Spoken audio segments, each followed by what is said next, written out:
Phase 2. Regrouper en tâches élémentaires.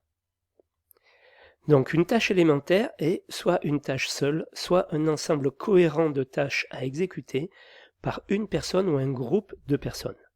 Donc ces tâches, elles doivent être de poids sensiblement équivalent. Elles ne concernent qu'un seul corps d'état. Elles représentent un travail facilement identifiable sur le chantier. Elle doit être parfaitement définissable dans le temps et dans l'espace afin d'être contrôlée sans équivoque. Elle est d'une durée assez courte pour que sa gestion en soit facilitée. Attention, elle ne correspond pas toujours à un élément du quantitatif ou à un prix unitaire. Leur coût est en général faible au regard du montant total du marché. Donc regrouper plusieurs tâches de base pour former une tâche élémentaire doit être le fruit de deux démarches. Une analyse logique de la situation, telle que celui qui positionne le cri lèvera la voiture. Une option prise par la personne qui réalise l'étude, telle que celui qui prendra la roue prendra aussi la manivelle.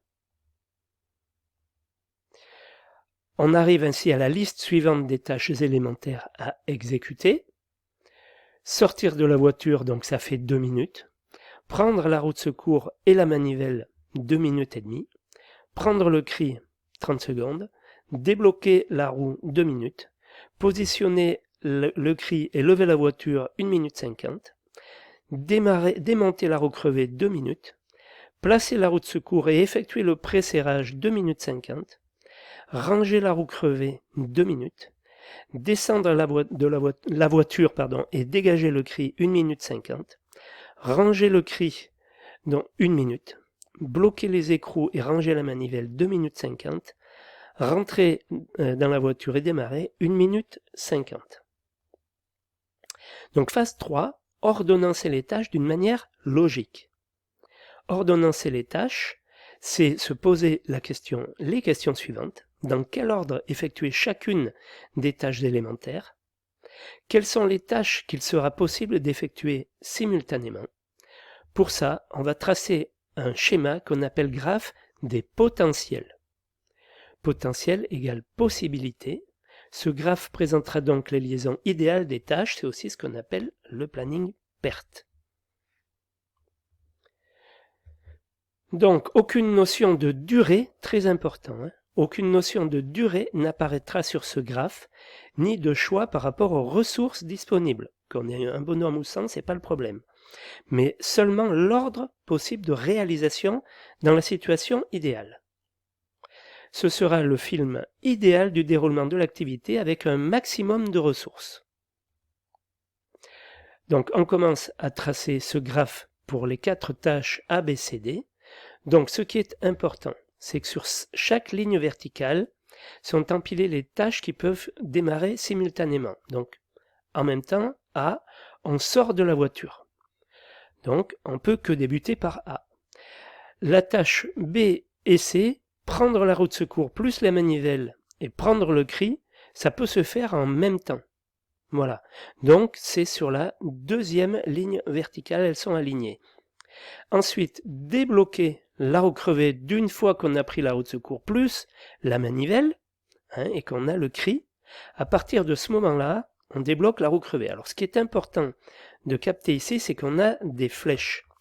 Donc les tâches sont liées entre elles par des flèches. La flèche A vers B veut dire que A précède B. On dira que A est la tâche antécédente de B. A, c'est la tâche antécédente de B. Il faut que je sorte de la voiture avant d'aller chercher la roue de secours. La flèche partant de B arrivant sur D veut dire D ne pourra démarrer que lorsque B sera terminé. On dira que D est la tâche subséquente de B. Voilà comment on lit un potentiel des tâches. Par observation de ce graphe, on obtient pour chacune des tâches, là où les tâches antécédentes, là où les tâches subséquentes. En effet, on obtient le film idéal et de la réalisation du projet si le maximum de ressources était disponible. En continuant, donc on obtient, alors après, quand on a débloqué la roue, on positionne le cri sous la voiture, on démonte la roue crevée, On place la roue de secours à la place de l'autre roue et on fait le presserrage. Pendant ce temps, on peut rentrer la roue usée, la roue crevée dans le coffre. Et puis, quand on a mis la roue de secours et on l'a serrée, oui, on descend la voiture, on dégage le cri. Et après, donc, quand on a fait ça, donc on dégage le cri. Ensuite, il y a aussi 2 tâches. On bloque les écrous et on range la manivelle. On range le cri. Et donc, ensuite, on rentre dans la voiture et on démarre. Le graphe des potentiels est terminé. On constate que ce graphe nous donne toutes les informations sur la façon dont les tâches sont liées entre elles.